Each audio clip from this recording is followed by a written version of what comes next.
Emotion comes from motion. Value here is how you show up. And so what is it that inspiration does for our soul? What happens? It energizes us. Our goal is how do we help those that we work beside, as well as ourselves, to really rise to the occasion. The more granular we get, the more productive we are because we are focused. Where mistakes occur most is because of ineffective communication.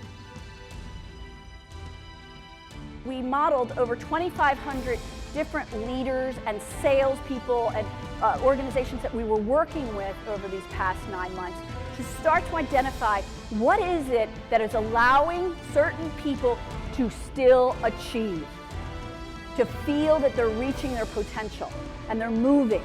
And the first thing was clarity. I want you to think about your organization and your team. And then I want you to think about yourself.